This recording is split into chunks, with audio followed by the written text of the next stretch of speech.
Poland's foreign minister said that Putin could not make the decision to launch a nuclear attack alone. Russia attacked strongly, Ukraine withdrew from many fronts. The old Ukrainian U-70 led a group of elderly warriors to deal with the Russian army. Poland's foreign minister said that Putin could not make the decision to launch a nuclear attack alone. On April 28, Polish Foreign Minister Radosław Sikorski said that Russian President Vladimir Putin could not alone make the decision to conduct a nuclear attack. Ukrainian media quoted the Polish foreign minister as saying, "He cannot use this weapon just by pressing a button." The standard command line of the Ministry of Defense and the General Staff applies to its use. Therefore, he had to convince his generals to follow that order. These generals understood that obeying such orders meant becoming war criminals. At this point, they will have to choose between carrying out that order or removing Mr. Putin. In addition, the Polish foreign minister emphasized that the U.S. has very firmly informed Russia that Washington will use conventional weapons to destroy any Russian targets in the occupied territories of Russia, Ukraine if Russia launches a nuclear attack. On April 26, Ukrainian President Volodymyr Zelensky and Russian Defense Minister Sergei Shoigu simultaneously warned about the risk of nuclear disaster if the two sides continued to provoke at the Zaporizhzhia plant. Speaking on the anniversary of the 1986 Chernobyl nuclear disaster, Ukrainian President Volodymyr Zelensky warned that Russia's seizure of Europe's largest nuclear power plant Zaporizhzhia would threaten the risk of a new nuclear disaster. The entire world should be responsible for putting pressure on Russia to ensure that the Zaporizhzhia nuclear power plant is returned to Ukrainian control, as well as to protect all Ukrainian nuclear facilities from attacks by the Russian army, AFP news agency quoted the president of Ukraine as saying on social networks. "This is the only way to prevent new radioactive disasters," Mr. Zelensky added. In the opposite direction, Russian Defense Minister Sergei Shoigu also warned that attacks by the Ukrainian army on the Zaporizhzhia nuclear power plant would cause catastrophic consequences. Russia attacked strongly, Ukraine withdrew from many fronts. According to CNN, Russian forces have made gains in at least 3 locations along the eastern front in Ukraine and in the northern Kharkiv region. Nazar Voloshin, a spokesman for the Khortytsia group of forces, said Russian forces had activated and controlled part of Achertine, a frontline village in Donetsk province. Achertine is about 15 kilometers northwest of Avdiivka, a city later captured by Russia in February. The Avdiivka area remains one of the hottest areas on the front. Mr. Voloshin said on television that Ukraine is trying its best to regain it and the fighting here is fierce. According to spokesman Voloshin, Russian power gathered for passengers in this direction. He added that the Ukrainian defenders are mobilizing reserves and taking steps to stabilize the situation in the direction of Avdiivka and restore control over Achertine. Achertine has become the focus of the Russian offensive in the Avdiivka area. The Deep State website claims that Moscow has continuously advanced in recent days. According to CNN, Russian forces have won many victories in at least 3 locations along the eastern front in Ukraine and in the northern Kharkiv region. Russia's tactical advances are now daily and reflect the new tempo on the battlefield since the fall of the industrial town of Avdiivka in February.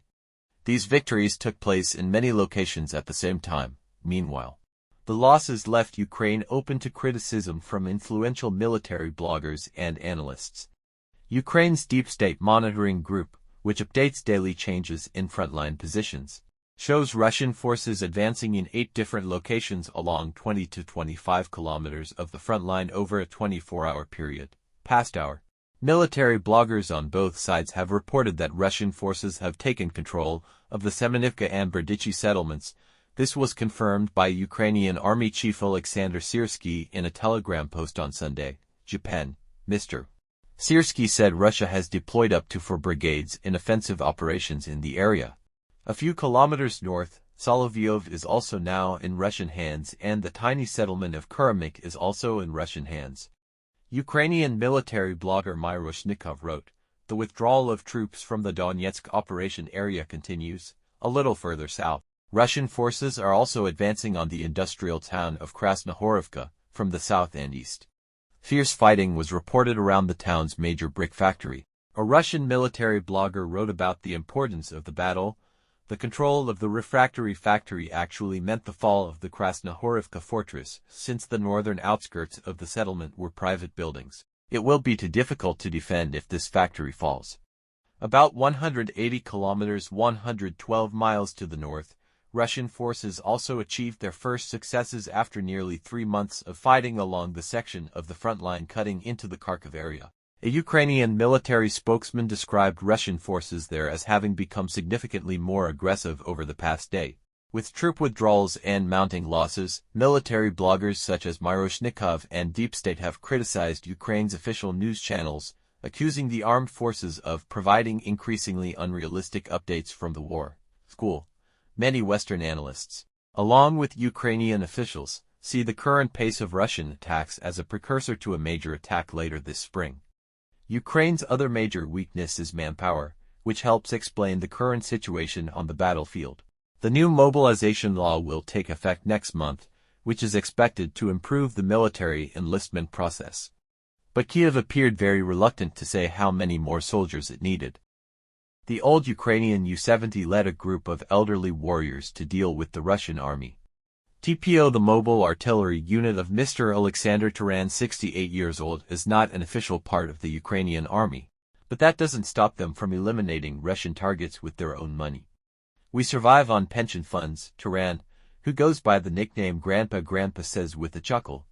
Mr. Taran's unit, the Steppe Wolves, includes dozens of Ukrainian old men, mostly over 60 years old, considered too old to join the army but still want to fight.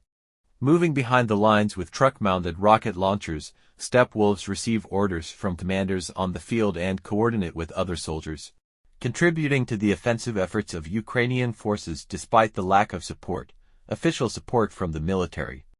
This unit operates on donations and defective weapons that they repair themselves, as well as weapons captured from the enemy. These weapons were handed over to them by Ukrainian forces on the front lines. When Reuters reporters visited their base in the southeastern Zaporizhia region, they were preparing Grad 122mm rockets. Taran said his unit tried to join the Ukrainian armed forces to directly receive ammunition and salaries, but was unsuccessful.